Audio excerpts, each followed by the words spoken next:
With Lucky Land Slots, you can get lucky just about anywhere. Dearly beloved, we are gathered here today to... Has anyone seen the bride and groom? Sorry, we're here. We were getting lucky in the limo and we lost track of time. No, Lucky Land Casino, with cash prizes that add up quicker than a guest registry. In that case, I pronounce you lucky. Play for free at LuckyLandSlots.com. Daily bonuses are waiting. No purchase necessary. Void where prohibited by law. 18+. Terms and conditions apply. See website for details. The regular season is heating up. New stars are emerging, and that means more opportunities to win up to 25 times your cash on Prize Picks, the most exciting way to play daily fantasy sports. Just select 2 or more players, pick more or less on their projection on a wide variety of stats, and place your entry. It's that easy. Let it fly to turn $10 into $250 with just a few taps. Easy gameplay, quick withdrawals, and injury insurance on your picks are what make Prize Picks the #1 daily fantasy sports app. Watch your favorite players and get paid doing it this basketball season. See your entries make progress during the game or make new entries for the second half and the fourth quarter. 3-pointers, assists, rebounds, and everything in between are yours for the taking. Join the Prize Picks community of more than 7 million players who have already signed up. Right now, Prize Picks will match your first deposit of up to $100. Just download the Prize Picks app and use code GET100. That's code GET100 on Prize Picks for a first deposit match of up to $100. Prize Picks. Pick more, pick less. It's that easy. Lucky Land Casino, asking people, what's the weirdest place you've gotten lucky? Lucky? In line at the deli, I guess? Aha, in my dentist's office. More than once, actually. Do I have to say? Yes, you do. In the car before my kids' PTA meeting. Really? Yes. Excuse me, what's the weirdest place you've gotten lucky? I never win and tell. Well, there you have it. You can get lucky anywhere, playing at LuckyLandSlots.com. Play for free right now. Are you feeling lucky? No purchase necessary. Void where prohibited by law. 18+. Terms and conditions apply. See website for details. The British Olympic and Paralympic teams are fully vaccinated and ready to go for gold at the 2022 Beijing Winter Games. I'm John. And I'm Michael, and this is Anything But Footy, the Olympic and Paralympic sport podcast. And we are Beijing bound again as we hear the medal target. Sorry, the medal range. That is the vernacular this time around that Team GB and Paralympics GB could possibly win over the coming weeks. In this episode, we'll hear from the CEO of UK Sport on Beijing and badminton, the latest British sport to conduct an open and honest review into its elite performance programme following complaints. I'll explain that medal range comment shortly. We'll also be revealing the latest British athlete to be picked for Team GB and hear all about the latest plans for the Beijing Paralympics, which is now just 50 days away. We'd love to hear from you as well. You can get in touch anytime at AnythingButF on Twitter. You can find us on Instagram, on Facebook. Send us a message there. We're online at anythingbutfooty.com, and you can drop me an email and drop John an email. We both pick them up, anythingbutfooty@gmail.com. So here we go then, another episode of Anything But Footy, and Great Britain could win up to 7 medals. That's the medal range at the upcoming Beijing Winter Olympics, which would make it the most successful games ever, John. Yeah, 3 to 7 is what UK Sport have been saying. I've been talking to Dr. Kate Baker, who's the new Director of Performance at UK Sport. You remember, UK Sport is the agency that oversees the government and national lottery funding, and they decide and oversee the national governing bodies and people like British Swimming and British Athletics and where that money goes. They obviously also give money to GB Snow Sport for the Winter Olympics and that kind of thing. So what Dr. Kate Baker was saying, and look, to be honest, Michael, we're a couple of weeks away from the games. We haven't got the full team yet, and they're pretty clear on that. They reckon more than 70 athletes will go across both the Olympics and the Paralympics. That's about 50 to 55 for Team GB. That's the Olympics, don't forget. And Paralympics GB between 20 and 25 athletes. But they reckon we should have the widest number of sports ever. So more athletes in more sports. And also some former summer sports athletes is how Dr. Kate Baker described it. And as I say, we know that there are certain famous Olympic champions who are trying to get into the Team GB for the Winter Olympics at the moment. We haven't got all the teams confirmed as yet, but that was her kind of take on it. They're looking as well for gender balance moving forward, that they have as many females as males, as they have done in the Summer Games. In fact, the females have taken over the men in some teams, and as I said, wider sports. So 3 to 7 for the Olympics, 5 to 9 for the Paralympics. And what Dr. Kate Baker said to us is that generally the teams are young, dynamic and motivated. And it feels like that, Michael, with who we've spoken to over the last few weeks with some of the team announcements. Yeah, and I think that's been a pattern, if you like, with the way that sport is changing, and certainly Team GB and the British Olympic Association and the UK sport approach is changing. I'm not going to say, well, I am going to say, but I'm not going to mean it, if that makes sense, that we're chasing medals in sports that are easier to win. What we are doing is a more strategic and targeted approach in this country.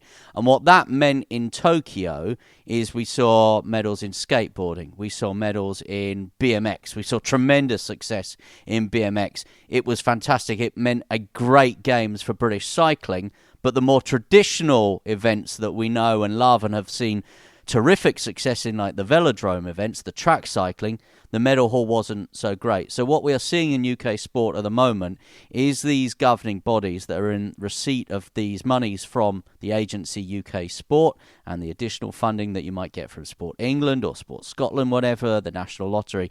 They are being used in cleverer and more niche ways. And that is why I think we're going to see some of these younger, so-called more exciting, more dynamic disciplines, things like freestyle snowcross and snowboard. They will be the events where we'll probably see British medals when we get round to the Winter Olympics, which start, of course, on the 4th of February, and the Winter Paralympics, which start on the 4th of March. Now, we've seen £27 million invested from the government, National Lottery, through UK Sport, into these world-class elite programs for the Olympic and the Paralympic winter sports. That's for the Beijing cycle.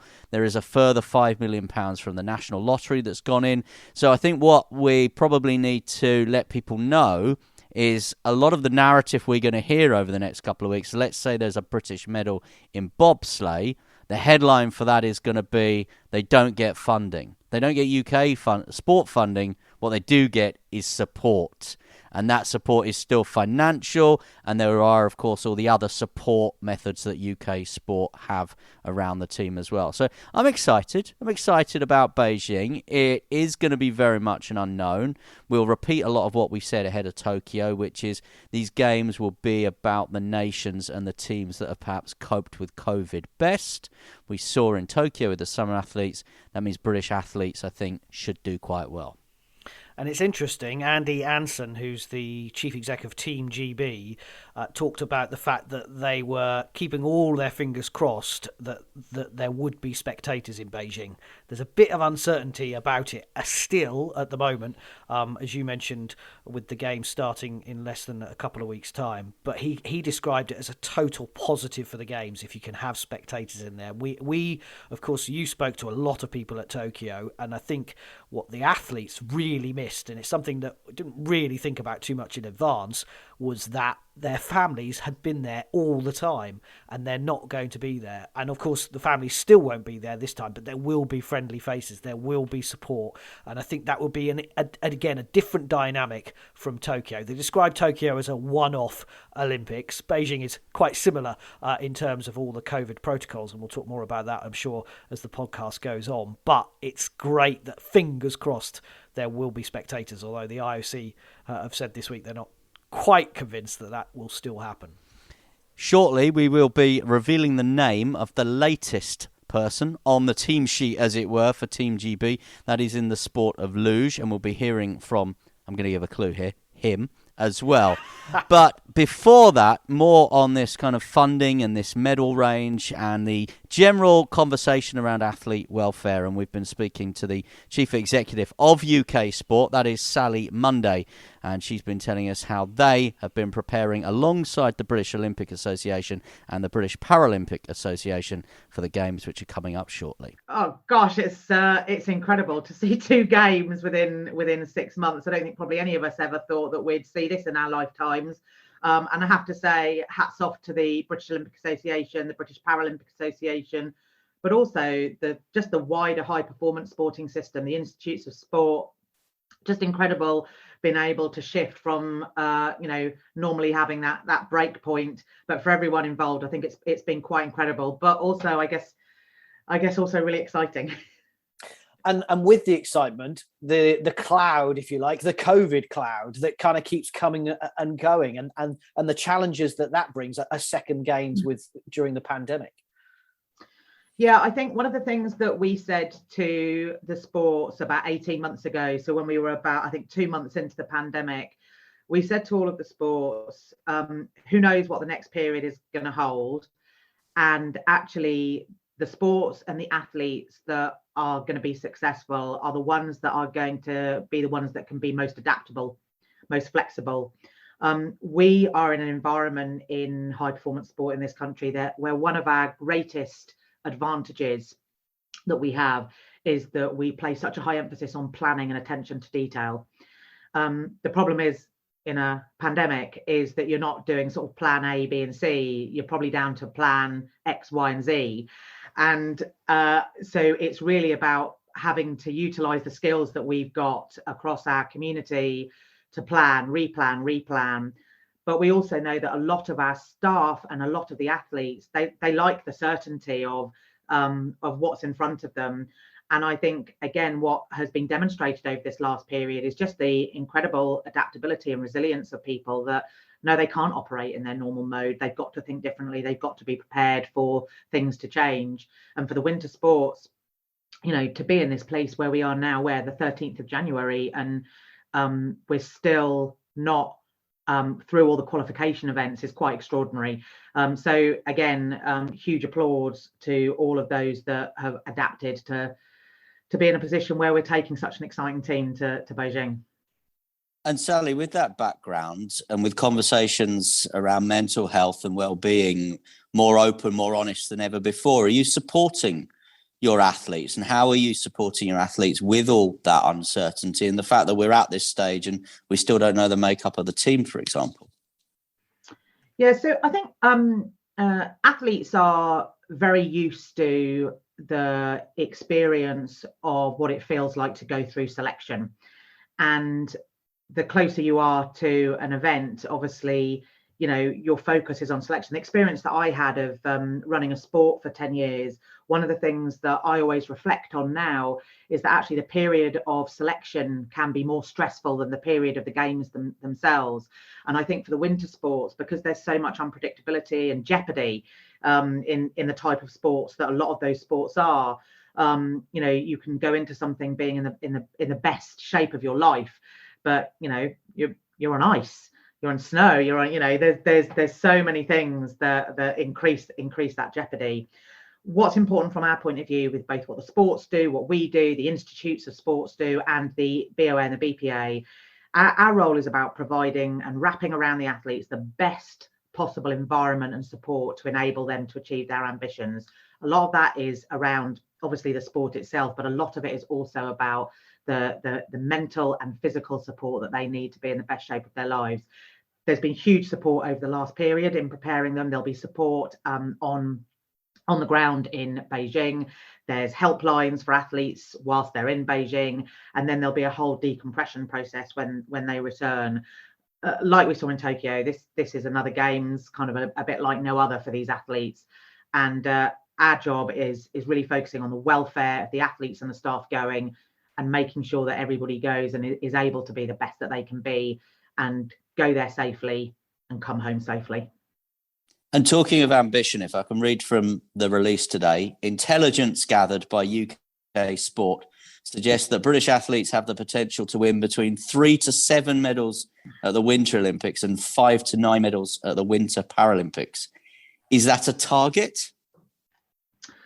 So we've taken a very deliberate approach to talk about ranges rather than targets. A a pandemic really does change things in terms of how you think of things.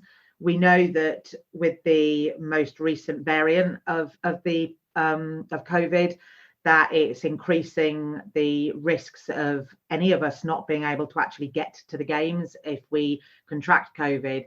And so what we've done is we've looked at, okay, let's take into account the fact that we very much hope and expect that we'll be able to get everybody there, but we also accept that not only with the pandemic, but also with the increased sort of unpredictability, as I said, of Winter Games, that anything can happen on the day.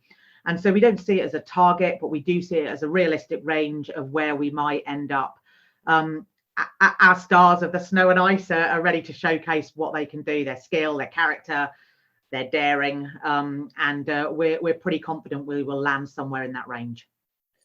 Sally, you mentioned there about the excitement when we spoke at the press conference earlier about the exciting sports of Tokyo, so the BMX, the skateboards, the wheelchair rugby. Sometimes with Winter Olympics and Paralympics, there's even more excitement to come and try to reach out and across and get the British public kind of behind them. That's a big task over the next few weeks for people to get behind these kind of different but exciting sports. So look, one of the joys of the Olympic and Paralympic Games that we know is that the British public love them and they engage with them. And part of that is they get to see sports that they're not seeing week in, week out on the TV. And what we did see in Tokyo was the British public really engaging with sports they hadn't really seen before. And I'm expecting the same thing to happen. But we also know that some of the sports that have been in the Games for a while really capture the imagination of the British public. We go curling crazy during the Winter Games. I mean, all of us, I think, so many of us, but particularly us that are sports fans, we just get hooked on these things. But I think what's really exciting for the Winters is the new disciplines that have been introduced over the last few games. Some of the things like border cross and ski cross and the excitement of those sports. But also we're seeing new disciplines in some of the more traditional sports. So the mixed curling that's coming up, really exciting. I think that's going to capture the imagination of the British fans. And what we know is that we as Brits love to see Brits doing well on the international stage. And what we've got is a group of athletes with a huge amount of talent that I think are going to put a lot of smiles on our faces over the next couple of months. I think as well, we're going to send the number of athletes across the widest number of sports, which is great to see, as you say, some of those exciting new ones. You oversee, obviously, the 27 million that was spent from the National Lottery and the government. That's what UK Sport do. Is it fair that some sports miss out a little bit more? We've spoken to a long track speed skater who has to create his own coffee business to try and fund him. Could some of the money be spread a little wider if we want even more sports to get British success? So what you'll have seen from UK Sport over the last period is that we launched our longer term strategy last year. And what we're trying to do is create the greatest decade of extraordinary sporting moments. And as part of that, what we want to do is to try and be successful in a broader range of sports. So you'll have seen the investment decisions that we made for the summer sports last year. We are investing in more sports than we have ever done before. With regards to the Winters, and one of the really good things about how agile our system and our investment system can be is that we have been able over the last year to increase the number of winter sports that we can invest in. We created a thing called the Beijing Support Fund. So whilst at the beginning of the cycle, there may have been sports where that potential seemed very unlikely, if that potential has grown over the cycle, what that's allowed us to do is then invest in another 7 sports who aren't part of the World Class programme to give them some preparation for qualifying and getting to Beijing. So everything from biathlon, bobsleigh, speed skating is both short track and the speed skating. But all of those we've been able to make some investment in. And obviously what we'll be looking to do post the Winter Games is looking forward to Cortina Milan and the investments that we'll be making. But we're very clear that what we're trying to do is to sort of give opportunities to the most talented athletes who will enable us to be successful across a broader range of disciplines. And if qualification goes as we hope it might, we could well be taking a team to compete in the most disciplines that we've ever seen. I think the most we've ever had before is 8. And if everyone qualifies, we will be taking athletes to compete in 9 disciplines. And just finally, Sally, I just wondered if we could get your reaction to the report that came out about Badminton England this week, saying that they must introduce some fundamental cultural, behavioural and procedural changes, turning our attention to summer sport. What's the reaction from UK sport on what that report has discovered with Badminton England and with what it said about their treatment of some of their elite names like Chris Langridge and Marcus Ellis? We're obviously pleased to see badminton respond to the walk the floor exercise that took place last year. And I guess probably where I want to start, not in responding to your question, is that we're really clear that anyone working or involved in the high performance community has got to be committed to just the highest standards of ethics and integrity. And anyone unwilling to be part of that and sign up to that commitment just isn't welcome. The reality is that we are a human-based business. We're a people business. And I think that we will always, being a people-based business, find that there are people that want to be part of our community who frankly won't adhere and uphold the standards of behaviour that we expect. I think that what's important about where badminton have got to is that they've recognised that there are things that need to be different. They've been through a really thorough process to identify those things. And I think what's really important is that the athletes and the performance staff and the leadership of the governing body come together to be really collaborative about how they as a community make sure that the environment is as good as it can be for the athletes and the staff that work in it. It's tough in high performance sport where you're trying to be the best in the world, but just because it's tough doesn't mean it can't be a positive experience for everyone involved.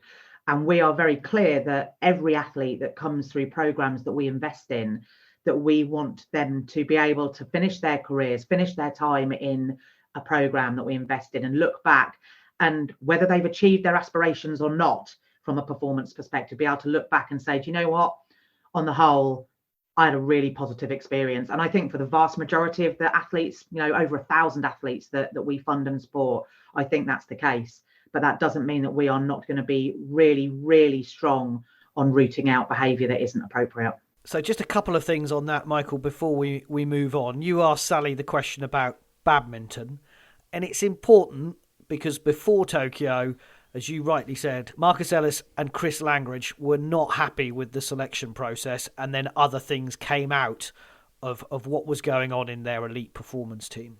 It's a really interesting one, badminton, I think, because they won that medal, of course, in 2016 in Rio. And then we were expecting that was going to be this little bit of a lift-off launch pad, having had a couple of editions of the Games where they probably come up short. London especially. Badminton along with swimming were two of the write-offs, if you like, as far as British Olympic performance was in London. Not good. They won that medal against the odds. No one really predicted it. I think they did have a medal target maybe of 1 for Rio, but then the funding went away. And I remember we spoke to Adrian Christie, who's the chief executive at Badminton England. At the time, he's not there now. He's with Table Tennis England as an interim chief executive there now. We spoke to him. He was the first ever guest on our Great British Bosses podcast. And he said that came as a complete shock when they lost the funding. They had to redefine the organisation in terms of where they were going to bring their money in, make it a more commercially minded organisation. Lots of organisations in elite sport in this country are going through that process at the moment. They don't want to be so aligned with UK sport, and I'm sure that we're going to hear more about that during 2022 with other organisations concerned with top-level athletes. So they then lost that funding after Rio, went to Tokyo. It all seemed to be a bit of a mess in the build-up, didn't obviously repeat the success, but they are now a funded sport again. And there are, as I've mentioned, the chief executive has gone from Badminton England that was in charge for, I think, around about 15 years. There are new people in charge now, and obviously UK Sport are taking a great deal of interest in this, and that is all around this medals and more strategy now. They know that they can't just be an organisation that are pumping money into sport at a winner-takes-all, a winner-at-all-costs mentality. They know that they have to be looking after these athletes who, in some cases are very complex individuals and need that blanket around them. We're talking about winter sport on this podcast. We think about Elise Christie, speed skater, of course, and all of the conversations that Elise Christie has had around all her difficulties, in the last cycle and the cycle before that. We need to support these athletes. Now, we know Elise Christie is not going to make these games for various reasons. Injuries and illness have obviously impacted her build-up. But UK Sport now have to be talking to these bodies that they're funding and making sure that they are keeping them to the very, very highest standards. And that's what Sally Munday, I think, was saying to us in that conversation. Yeah, absolutely.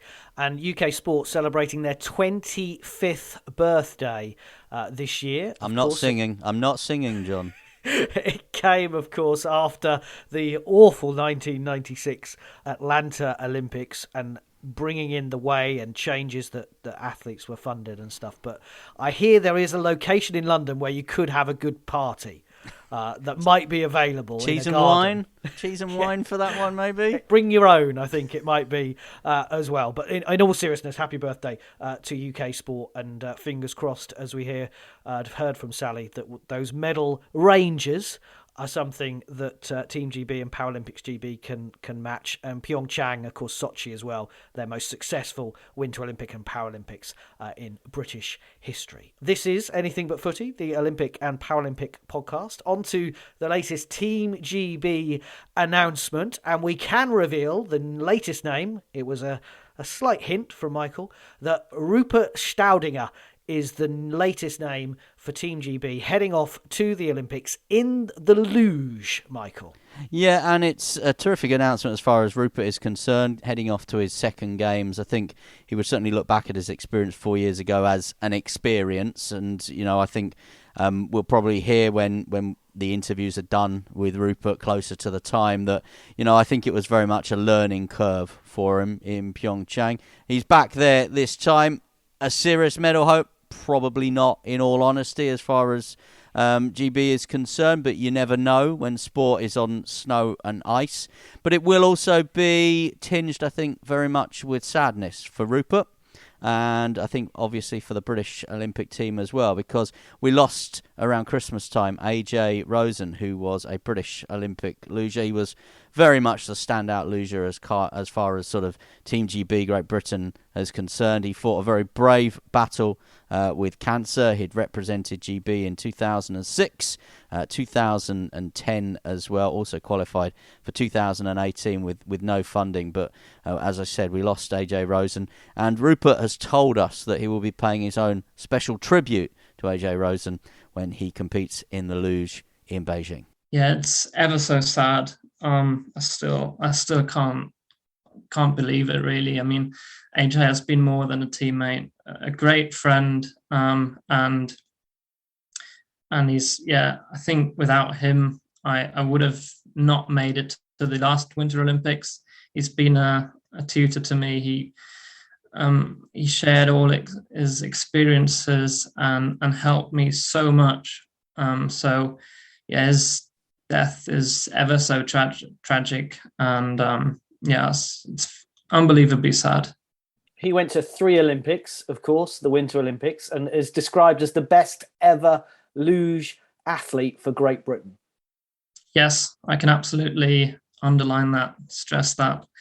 AJ has been amazing. He's such a good slider. Even big nation lugers say that he's been an incredible luger, and I can just say the same. I always looked up to him and tried to slide like him, and that's all I can say. He's been an amazing athlete. Yeah. And Rupert, there'll be no better, bigger tribute to AJ than you getting out there to Beijing and doing your very best, I presume. Absolutely. I even have, like, on my helmet, I have a little memory, rest in peace AJ sign on it. And it's also going to be for him. I know he's looking down on me and hoping for the best, and hopefully seeing me doing well. Well said, Rupert, and all the best to all of the team. And there will be more announcements in the days and weeks to come. So stay with Anything But Footy. Make sure you follow us, whether you listen on Apple or Amazon or whatever. Press the follow button and you will get all the latest information as we head into Beijing. Our first Winter Olympics as Anything But Footy. Yeah, Michael, which is I'm quite looking forward to it. I think it's so different. And what I didn't realise is it's just the same length. It's 3 weekends. It's 2.5 weeks of brilliant sport. For everyone that enjoyed sitting up through the night watching the Tokyo Games, me especially, every night without fail, I was in front of my screen from 11 o'clock every night. But not just me. Millions of people across the country, all the people that download and listen to this podcast, they maybe didn't sit up every night and watch it quite so much as I did. But they will have got up, and I know people that stayed up or whatever to watch Sky Brown in skateboarding and watch Bombette Martin make history as the first ever Olympic skateboarder, to watch Kai White and Bethany Shriver in BMX, for example. There will be people doing that again. They will have that another chance to watch these new, these exciting, these dynamic sports. And there will be names that people do not know right now that in 2.5, 3 weeks, people will be going to their local snow centres, or they will be going to their local curling rinks, and they'll be pretending to be Katie Ormerod, or Izzy Atkins, or Charlotte Banks, or Bruce Moore. Whoever that name is, there will be people doing that. We all know that the brooms are coming out in the kitchens. Yeah, exactly. Let's be honest. There's going to be lots of sweeping going on. Now, talking of things that need to be done before these Olympics and Paralympics, and we mentioned this at the start of the programme, it's been announced that all Team GB and all Paralympics GB athletes and support staff have been fully vaccinated. Some of them have been boosted as well. And also what's been announced is that with COVID, of course, still sweeping the world, the latest variant, Omicron, seeing big numbers. You see what's going on in Australia at the moment with high numbers and a crowd capacity being reduced at the Australian Open, and the whole row about Novak Djokovic coming in and out of the country. All of the teams for Great Britain, all the athletes have been vaccinated, and we're told that it wasn't mandated. There was a rule. The Chinese organisers said if you're not vaccinated, you have to come into the country and quarantine for 21 days. But as you'll hear in a moment, it doesn't seem like that was the reason why Team GB and Paralympics GB athletes have done it. They just all have looked and spoken to doctors and feel that that's the right thing to do. They've also announced, Michael, the most comprehensive tests than anywhere in the world. If you are going as a team support for Team GB and Paralympics GB or an athlete, you have to have 5 PCRs before you go, and lateral flow tests and health monitoring as well. And that is more than what the Beijing organisers are asking for. And it's all about, and we talked about this before Tokyo, it's about getting the athletes on the start line. And people are isolating at the moment and removing themselves, as the advice has been very much from the IOC and Beijing organisers. But that is what people are doing, and the whole purpose of what Team GB and Paralympics GB are doing at the moment is to get the athletes to the games. And absolutely, I mean, looking at the GB selection, Team GB selection, of course, we know that Great Britain have competed at every Winter Olympics since France, 1924, Chamonix, when you were just a lad. We've got a squad of, we think, around about 50 going this time around. Limited amounts of medals over the previous editions, 23 Winter Games. Britain have won just 32 medals in total, although 7 more were won in figure skating when it was part of the 1908 and 1920 Summer Olympics. But there is this upward curve from Sochi in 2014 and Pyeongchang in 2018. As you've said, A lot of these teams are still to be announced. We still need to find out whether they will get to the start line. We know who our figure skaters will be. We know who our curlers will be. We know that we've got 4 speed skaters going there, particularly looking forward to watching Cornelius Kirsten in long track for the first time since 1992 in the 1,000 metres and the 1,500 metres. We've got the brothers Farrell and Noel Tracy and Kat Thompson as well, who, as we've mentioned, is going sort of as the sole female with no Elise Christie this time. Bobsleigh's going to be an interesting team selection, I think, and there's a lot of focus on this. The Bobsleigh World Cup, Great Britain's 4-man sled have won a 3rd silver medal of the season. We've seen Greg Rutherford finally make his debut as a professional bobsleigh athlete as well. Whether he makes it to the games is still very much up in the air. So as far as Team GB are concerned, the athletes are being named at the moment. There'll be some more. As far as the Winter Paralympics are concerned, the BPA have named their curlers, and there will be some more names to come onto that list, of course. And we've been speaking to the man who is in charge of the team heading to the Paralympics. He is chef de mission of Paralympics GB. He's Phil Smith. Will definitely be our biggest team, we think, since 1998 back in Nagano. And depending on where we end up with those final qualification numbers, it could be our biggest team ever. So it's really exciting to be taking such a big team, but also a really competitive team as well. And one of the issues is the qualifying that's still going on. I mean, you've got a whole team out in Lillehammer at the moment. Yeah, absolutely. I think it's not unusual at this stage for winter athletes to still be trying to compete to qualify, or at least some of them. It's pretty standard practice. The season runs right through to before the games. Obviously, the fact that it's a World Championships this close, it was postponed from last year, does add an extra layer of challenge. But actually, it's an opportunity for our guys to go out and test themselves against the world and hopefully ruffle a few feathers before the Paralympic Games. Now, we know that elite sport in this country has, in the past, been very driven by targets, and targets equal funding. UK Sport are suggesting today 5 to 9 medals at the Winter Paralympics, but they're saying that's not a target, Phil. So what is it if it's not a target? I think it's a range that UK Sport believe that the team we're taking can achieve. And I think that's something that we're supportive of. We know, as I've said, that this is the most competitive team we've taken to a Games before. We've got medal opportunities from more athletes and more sports than ever before. We've had success in Sochi and in Pyeongchang, where we won 6 and 7 medals. But most of those medals came from a couple of athletes in one discipline, in our visually impaired skiing team.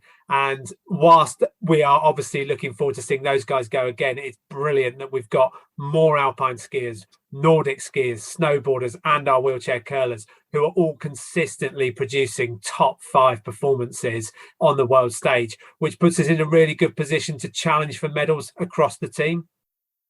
And do you think it's important that even though we've had so many challenges, we still have so many challenges on the table with COVID, that there is still some benchmarking around elite sport, because people are still, buying their lottery tickets. They're still funding a lot of these athletes to these games.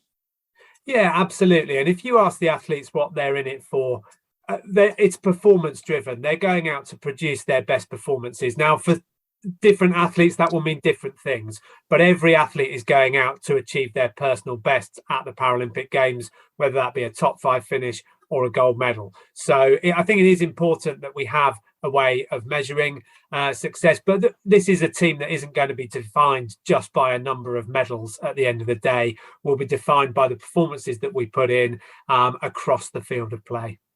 And Michael mentioned the dreaded C word, obviously COVID, but you are taking a fully vaccinated team out to Beijing and staff as well. Yeah, every member of our delegation will be fully vaccinated, which is obviously a great place to be, both individually and for all of our teammates as we go in. I think something that we are keen to ensure, just to make sure that no one has to go through the 21 days of quarantine on arrival in China, which the organising committee have said will need to be in place for anyone unvaccinated. But actually, we know it helps to secure the safety of our team, and it's a great place to be going into Beijing. I mean, we've seen with Novak Djokovic in the last week or so that the uncertain rules don't really help. So actually, with the Chinese, and I often praise the IOC, but obviously always praise the IPC. But those rules about the 21 days unless you're vaccinated, that's actually helped. These are what it takes to go and compete at this world level. Absolutely, and I think it's safe to say that for certainly the vast majority, if not all of our team, it hasn't needed that 21-day quarantine hanging over them as a reason to go out and get vaccinated.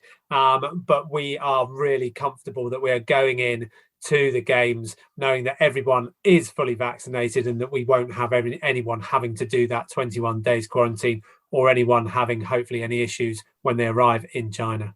Poor old Phil, he went to Tokyo as the deputy. Now he's in charge as chef de mission. I don't think he slept probably in the last 6 months. He's not going to sleep much over the next few weeks. We wish him well for Paralympics GB. And some good news that came out, the IOC and also the Tokyo organisers from 2020, revealing that there was no data, no sequencing data this is from the government of Japan, that there was no spread of the new coronavirus between participants of the postponed Olympic and Paralympic Games in Tokyo last year and the local population. So the bubble that was created in Tokyo did its job effectively. And I've been told that when the guys go to Beijing, there's going to be improved isolation. It's something that the British Olympic Association and others have talked to the IOC about and said you can't just, if someone's tested positive or test and trace, you can't just throw them into a darkened room somewhere. You've got to still look after them. It's not right that may have happened elsewhere. So there will be hotels for isolation if you do test positive, rather than just hospitals, which I think there was in Tokyo.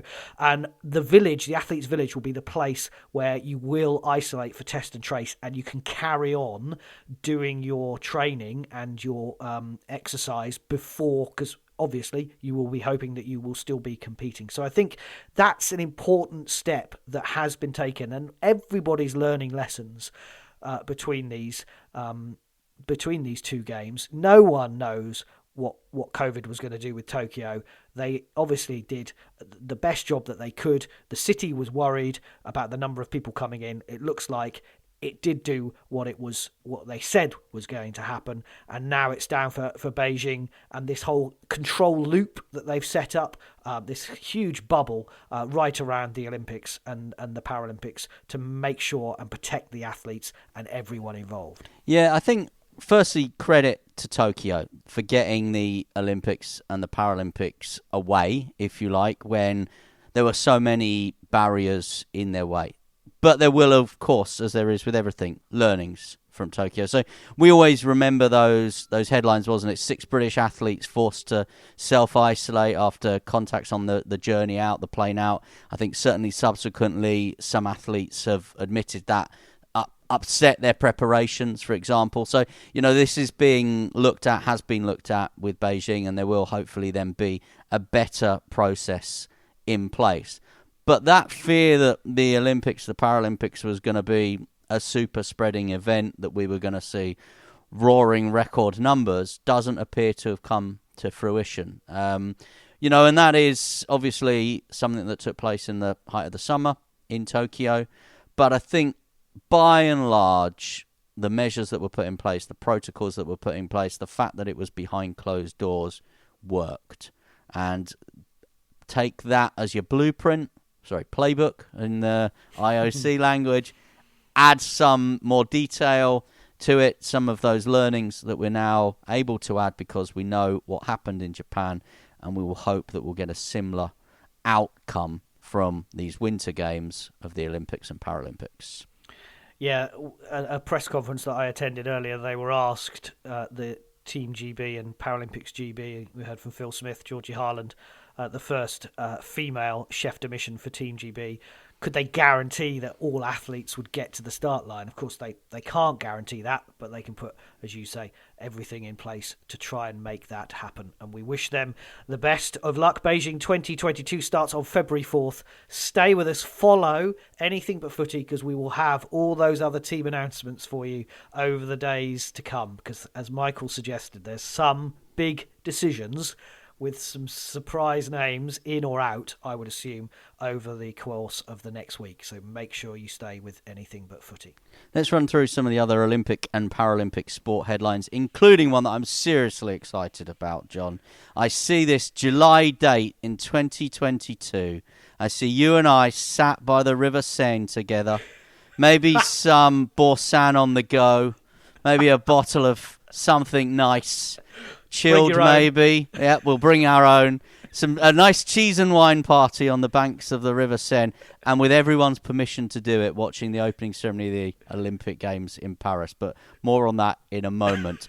The fallout from the 2021 delayed 2020 Olympics is happening currently and has been happening over the past few weeks, and we'll start with rowing, who had very disappointing games at the Olympics in Tokyo. Paralympics was a better performance. So the GB rowing team have acted by appointing Paul Stannard as its new men's Olympic head coach, following what they described as a two-stage interview process. He's taken on the role with immediate effect. He's worked with British rowing for over 18 years, and since 2013 has led the men's sculling team to both the Rio 2016 and delayed Tokyo Olympics. So a brand new role, a brand new man in charge, Paul Stannard, now in charge of Olympic rowing. And to quote the Beatles, a few more hellos and goodbyes, and particularly Danny Kerry, the most successful coach in the history of hockey in Great Britain. After 17 years, he has announced he is stepping down from his role as head coach of the men's programme. He took them to Tokyo 2020 in 2021, but he will, of course, be well remembered for the success as he led the women's team, along with some brilliant players like Helen Richardson-Walsh and Kate Richardson-Walsh and Alex Danson, and so many of those brilliant hockey players, for that gold at Rio 2016 and also the bronze in London 4 years earlier. Well done to Danny Kerry. Yep, and also another Danny Talbot, John, is retiring from athletics as well. What do you mainly remember? What's your Danny Talbot memory? Just that he won a gold medal in London 2017. It was in the 4x1, and that amazing night standing in the depths of the London Stadium because we weren't allowed to actually watch the actual races, and the finish line was in touching distance and we could hear the roar. And I just remember the roar. I always thought that at the Olympics, the London Stadium was the best place to watch sport. I think the atmosphere that you get in that stadium, even when West Ham are beating Norwich in it, is an impressive, sorry to mention football, is an impressive noise. And I remember Danny Talbot and, of course, Adam Jamili and the rest of the 4x1 crew winning that gold medal. A friend of mine wasn't that impressed, I think, when they went to see Guns N' Roses there. Apparently they couldn't get served for beer. But that's an aside, but it's not football anyway, which is what you've brought up there. So, yeah, best wishes to Danny Talbot, his retirement from competitive athletics.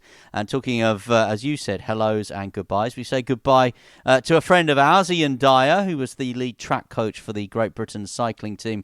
He is leaving British Cycling after 21 years working to support riders at British Cycling to achieve their best. He joined British Cycling in 2000, of course, and I remember we spoke to Ed Clancy a while back. And I was going to say, who are you going to have a cup of tea with just before yes. the next Olympics? Yeah, well, I was going to say 2000 was a great time to join British Cycling because you had Jason Queally, and then we were chatting to Ed Clancy a while back, weren't we? And he was saying that, just to have been around British Cycling in that 20-year period where Jason Queally's medal led to, what happened subsequently, and then obviously the Chris Hoy, Victoria Pendleton success, and then obviously we've seen the Jason Kenny, Laura Kenny success, both getting honours in the New Year's list, of course, Dame Laura and Sir Jason now. But, yeah, Ian Dyer is the man that I went to see. I've said this before, told this story before, but very briefly. Went to see, had a cup of tea with him in Rio on the eve of the track cycling programme. And he sat me down and he went through the list of all the track cyclists and said, Michael, they're all going to win a medal. And I thought, well, that's a bold prediction. And I remember saying that to Stephen Park, that Ian Dyer had said that, and there was a sharp intake of breath. And Stephen was saying that, but that's maybe slightly above Ian's pay grade to make those kind of suggestions to you, Michael. But he was right. He was absolutely right. They all did win a medal. And, 21 years at British Cycling, all the success that we've seen with the track. We wish Ian Dyer, lead coach for the Great Britain cycling team, all the very best. Yeah, we will certainly miss him, and Michael certainly will with his tips. I will. Because it went down very well at TalkSport when you revealed that. And, it did.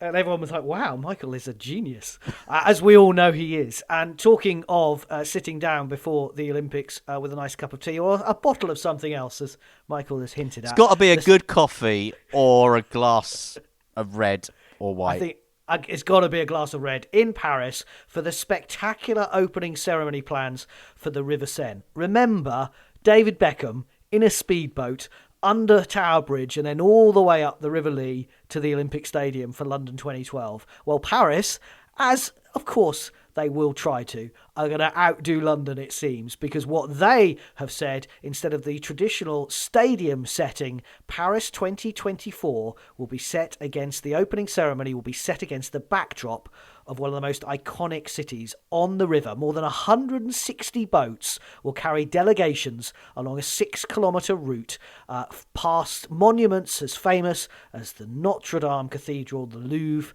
and the Eiffel Tower. It sounds spectacular. It does sound spectacular. I am mindful of, and we are in Platinum Jubilee year, the Queen's Diamond Jubilee Thames River pageant. That was a bit of a washout, in all honesty. Didn't it rain? It rained constantly, I think. And I can remember trying to follow the TV coverage.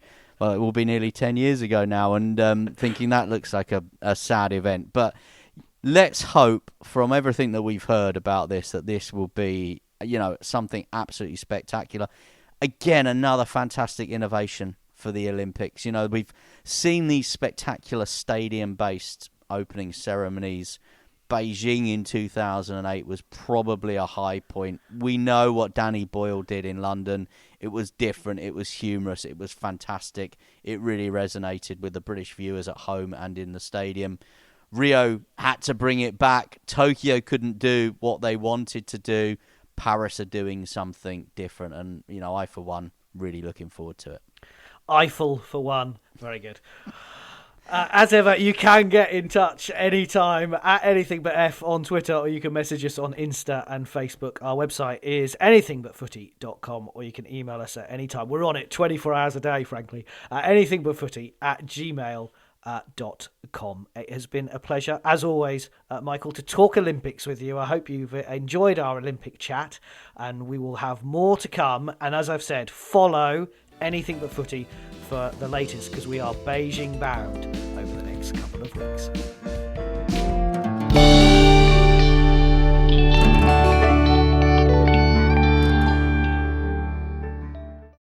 Sports Social Podcast Network. Lucky Land Casino, asking people, what's the weirdest place you've gotten lucky? Lucky? In line at the deli, I guess? Aha, in my dentist's office. More than once, actually. Do I have to say? Yes, you do. In the car before my kids' PTA meeting. Really? Yes. Excuse me, what's the weirdest place you've gotten lucky? I never win and tell. Well, there you have it. You can get lucky anywhere, playing at LuckyLandSlots.com. Play for free right now. Are you feeling lucky? No purchase necessary. Void where prohibited by law. 18+. Terms and conditions apply. See website for details.